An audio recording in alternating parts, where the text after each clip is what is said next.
Movie के start में हमें बताया जाता है जापान की एक मिथिकल रानी के बारे में। उस रानी के पास जिंदगी और मौत देने की पावर थी। वो रानी जिसको भी टच करती थी उसकी डेथ हो जाती थी। अब उनके वहाँ के जनरल ने उस रानी को दूर कहीं पहाड़ों के नीचे दफना दिया ताकि उसका ये इवल और ज्यादा ना फैल सके। रिचर्ड ने उसके टोम को ढूंढना शुरू कर दिया। उसके सर पर इतना ज्यादा जुनून सवार हो गया कि उसने अपनी फैमिली की भी परवाह नहीं की। रिचर्ड की एक बेटी भी थी लारा, जिसको वो अकेला छोड़कर चले गए थे। और अब हमें मूवी में लारा दिखाई जाती है जो कि एक बॉक्सर बन गई थी। साथ ही वहाँ के ऑनर आते हैं और कहते हैं कि तुम्हारी मेंबरशिप फी अभी भी बाकी है। यहाँ से हमें लारा की स्टोरी के बारे में पता चलता है कि लारा के फादर जो रिचर्ड थे, जो उस रानी की तलाश में निकले थे, वो कभी वापस आए ही नहीं। और फिर इसके बाद वहाँ की गवर्नमेंट ने ये अनाउंस कर दिया कि वो मर चुके हैं। पर लारा के पास पैसों की कमी नहीं थी। उसके फादर ने उसके लिए बहुत सारी प्रॉपर्टी छोड़ी थी, पर वो इस बात को मानने के लिए तैयार ही नहीं थी कि उसके फादर की डेथ हो गई है। उसके फादर की बिजनेस पार्टनर भी बार बार उसको समझाती थी, मगर फिर भी लारा प्रॉपर्टी के पेपर साइन करने से इनकार कर देती है। उसको अभी भी ये उम्मीद थी कि उसके फादर जिंदा है। लास्ट में उसके फादर की बिजनेस पार्टनर है, अगर वो ऐसा ना करती तो उसकी सारी प्रॉपर्टी ऑक्शन में चली जाती। साथ ही साथ जब वो पेपर साइन कर रही थी तो उसको ये भी पता चलता है कि उसके फादर ने उसके लिए एक जापानीज पजल भी छोड़ा था। उस पजल को सॉल्व करने के बाद उस पजल में से उसको एक सीक्रेट नोट भी मिलता है। और जब वो ये नोट पढ़ती है तो वो फौरन से अपने माइंड को चलाती है और उस जगह पर चली जाती है। वो एड्रेस इसके फादर के टोम का था। अब जब वो वहाँ पर जाती है, अपने फादर के नेम के फर्स्ट लेटर को जब वो दबाती है और जो उसको की मिली थी उससे ओपन करती है, तो साथ ही वहाँ पर एक केव का डोर ओपन हो जाता है। वहाँ पर जाकर उसको पता चलता है कि उसके फादर अपना ज्यादातर टाइम कहाँ पर गुजारा करते थे। वहीं पर लारा को एक कैमरा भी मिलता है जिसमें उसके फादर का एक मैसेज रिकॉर्ड था। जब लारा उस वीडियो को देखती है तो उस वीडियो में उसके फादर उसको बता रहे थे कि मैं ये प्रूव करने के लिए बाहर निकल गया कि सुपरनेचुरल पावर्स होती हैं, तभी मुझे जापान की रानी के बारे में पता चला और मैं उसको तलाश करने के लिए निकल गया। तुम्हारी मदर को खोने के बाद मैं बहुत ज्यादा सदमे में था और इसी वजह से मैं उस रानी के टोम को तलाश करने गया था ताकि तुम्हारी मदर को मैं स्पिरिट्स की दुनिया से वापस ला सकूं। और अब तुम्हें मेरा ये काम करना होगा। तुम्हें उस रानी से मुताल्लिक जितनी भी इंफॉर्मेशन है सारी डिस्ट्रॉय करनी होगी ताकि वो कभी भी किसी गलत इंसान के हाथ ना लगे। अब जब लारा ये मैसेज सुनती है तो वहाँ पर वो सभी चीजों को देखने लगती है। अब लारा जब वहाँ पर सारी इंफॉर्मेशन पढ़ती है तो उसको पता चलता है कि उसके फादर की किसने हेल्प की थी। अब वो अपने फादर की कोई चीज उधार रखकर कुछ पैसे जमा करती है और हांगकांग के लिए निकल जाती है और फौरन से उस शिप को ढूंढने लगती है जहाँ पर लास्ट बार इसके फादर को उस शिप में देखा गया था। पर तभी जब लारा वो शिप ढूंढ रही थी तो वहाँ पर कुछ चोर आ जाते हैं, उसका बैग चुरा कर भाग जाते हैं, पर उन चोरों ने गलत लड़की से बैग चुरा लिया था। लारा उन चोरों का पीछा करती है, उनको अपनी बॉक्सिंग स्किल से हरा देती है और अपना बैग वापस करने पर मजबूर कर देती है। पर अब लारा को वो शिप भी मिल गया था।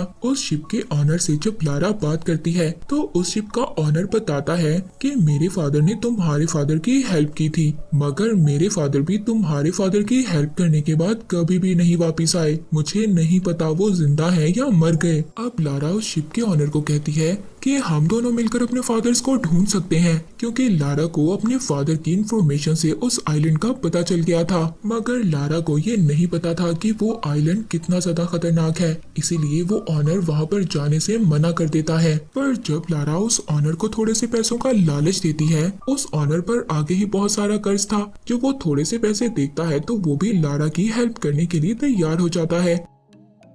अब सफर के दौरान लारा अपने फादर के सारे पजल्स को सॉल्व करती है, जिसमें उसको पता चलता है कि उस रानी हिमिको के पीछे और भी इवल ग्रुप था जो उस रानी को ढूंढने की तलाश में थे। अब जब लारा पजल सॉल्व करते करते शिप में ही सो गई थी, तभी वो एक झटके से जाग जाती है क्योंकि उनका शिप उस आइलैंड तक पहुंच गया था और वहां पर बहुत खतरनाक लहरें थी। अब जब वो शिप का ऑनर अपने शिप को कंट्रोल नहीं कर पाता तो वो लारा से कूदने का कहता है। लारा अपने फादर के सभी पेपर्स को समेट रही थी। इतने में एक लहर आती है और लारा को अपने साथ ले जाती है, पर वो तूफान इतना ज्यादा खतरनाक था। लारा उस तूफान से बचते हुए समंदर में कूद जाती है और उनका शिप एक पत्थर से टकरा गया था। उनके शिप के टुकड़े टुकड़े हो जाते हैं। लारा को जब होश आता है तो वो एक ग्रुप के सामने थी। उस ग्रुप का लीडर लारा को ये बताता है कि उस रानी के टॉम को ढूंढने के चक्कर में मैंने तुम्हारे फादर की जान ले ली। अब जब लारा के बैग से लारा के फादर का उसको जर्नल मिलता है। अब वो लोग लारा को भी लेबर बना लेते हैं और हिमिको के एड्रेस की तरफ निकल पड़ते हैं। वहाँ पर शिप का ऑनर भी था, वो लारा की हेल्प करता है, लारा को भागने का कहता है। तभी लारा जब भाग रही थी तो भागते भागते वो तेज पानी की लहर में डूब जाती है। लारा इससे पहले डूब जाती। वहाँ पर एक क्रैश प्लेन मिलता है, वो उसको पकड़ लेती है, पर वो बेचारी वहाँ पर क्या करती, उसके वजन से वो प्लेन टूटने लगता है। लारा थोड़ी सी हिम्मत दिखाती है, वो तेज भागती है और उस प्लेन के मेन पार्ट को पकड़ लेती है। वो बेचारी थोड़ा सा सांस लेती इससे पहले वो प्लेन सारे का सारा टूटकर नीचे गिर जाता है। तभी लारा को उस प्लेन से एक पैराशूट मिलता है, वो पैराशूट ओपन करती है और जंगल में क्रैश लैंडिंग करती है। रात हो गई थी, उसको जंगल में कोई भी नजर नहीं आता जो उसकी हेल्प करता। तभी एक आदमी उसको देखकर भाग जाता है। लारा जब उसका पीछा करती है तो ये आदमी कोई और नहीं बल्कि उसके फादर थे। लारा के फादर अपनी बेटी को इतने सालों बाद देखकर बहुत ज्यादा खुश होते हैं। उनकी आंखों से आंसू आ रहे थे। पर जब सुबह होती है तो लारा उस ग्रुप के बारे में अपने फादर को बताती है कि उन लोगों ने उसके फादर की बुक ले ली थी जिसमें सारी इंफॉर्मेशन लिखी हुई थी। तो उसके फादर ये सुनकर बहुत ज्यादा नाराज होते हैं। कहते हैं, लारा तुमने मेरा मैसेज नहीं सुना, मैंने उसमें कहा था कि तुम्हें इन चीजों को डिस्ट्रॉय करना होगा और अब तुम्हें पता है पूरी दुनिया खतरे में है। अब तभी लारा जल्दी से वहाँ की तरफ भागती है और अपने तीरों से उन लोगों पर अटैक करती है। उन लोगों को वो टॉम तो मिल जाता है मगर उसका एंट्रेंस कैसे था ये नहीं पता था। वहाँ पर लारा के फादर रिचर्ड भी पहुँच गए थे। लारा के फादर को उस ग्रुप के लीडर ने पकड़ लिया था। अब लारा को ही एंट्रेंस का पजल सॉल्व करना पड़ता है। लारा अपने दिमाग से पजल को सॉल्व करती है और उस टूम का डोर ओपन हो जाता है। अब यहाँ पर एक एक कर वो लोग उस केव के अंदर आते हैं, पर उनका एक गलत कदम वहाँ पर उस लीडर के आदमी की जान ले लेता है। वो वहाँ पर एक खाई देखते हैं जहाँ पर बहुत सारे स्केलेटन थे। ये देखकर वो बहुत ज्यादा शॉक्ड हो जाते हैं।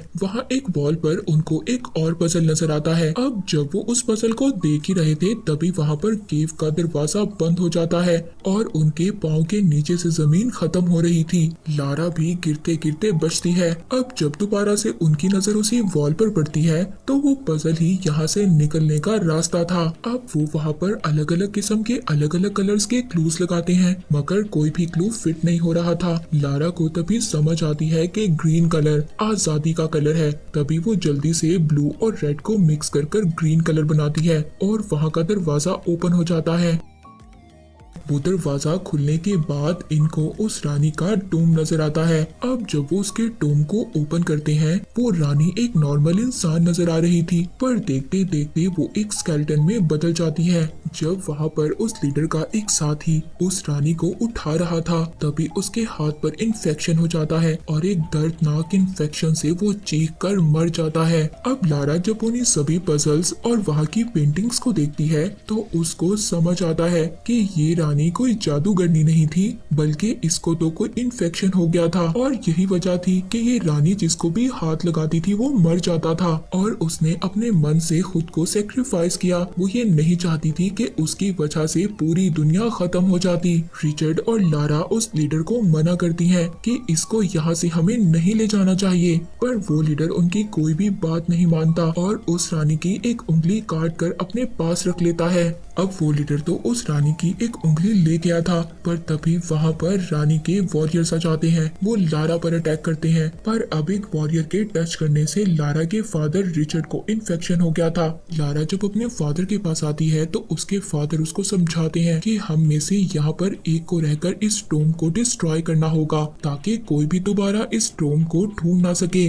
और वैसे भी बेटा अब मैं नहीं बच सकता, तुम्हें मुझे यहाँ पर छोड़कर जाना होगा। लारा जब ये सुनती जानती है जिसको इतने सालों बाद उसके फादर मिले थे। वो बहुत ज्यादा टूट जाती है और बहुत ज्यादा रोती है, पर अब वो अपने फादर को आखिरी गुड बाय कहती है और वहाँ से उस लीडर वोगल को ढूंढने लगती है। लारा को वो लीडर मिल जाता है। लारा उसकी खूब पिटाई करती है, पर वो लीडर लारा को भी मार रहा था। वो लीडर जो रानी की फिंगर लाया था। लारा उस उंगली को उस लीडर के मुंह में डालकर उन्हीं स्केलेटन के दरमियान में उसको फेंक देती है। तभी वहाँ पर टॉम भी ब्लास्ट हो जाता है। लारा तेज भागती है और वो अपनी स्पीड से एग्जिट डोर की तरफ आ गई थी, पर तभी वो वहाँ पर फंस जाती है। उसकी ये लक थी कि वहाँ पर वही शिप का ऑनर था, वो उसको बचा लेता है। वहाँ पर एक हेलीकॉप्टर भी आ गया था। अब उस हेलीकॉप्टर को हाईजैक करने के बाद सभी लोग बिल्कुल ठीक उस आइलैंड से बाहर आ जाते हैं। अब लारा को हमें लंदन दिखाया जाता है, जहाँ पर उसने अपने फादर की सारी प्रॉपर्टी को एक्सेप्ट कर लिया था।